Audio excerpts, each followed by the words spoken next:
Post quarter panels for the Triumph TR3A and TR3B models.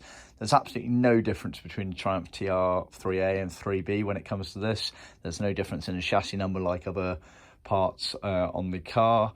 These are identical, however they are different to the TR2 and TR3 models, so just bear that in mind.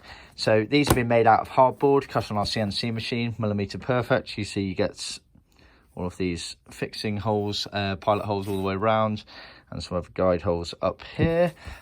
We also staple this loose bit of vinyl to the back. That's for retrimming the bodywork area that sits just below it. So you get a pair, either in vinyl as original or leather if you prefer. See our website for details. They are foamed panels. They are then trimmed, and then they are piped as original. Now we use a glued piping to avoid any wrinklings around corners. It's Leathercloth as original, colour allowing. Not all colours are available in Leathercloth, but most are. So as you can see, it's stapled all the way around there. Yeah, very nicely done. And always look out for the stamp of approval, although slightly hidden on that one behind the spare vinyl.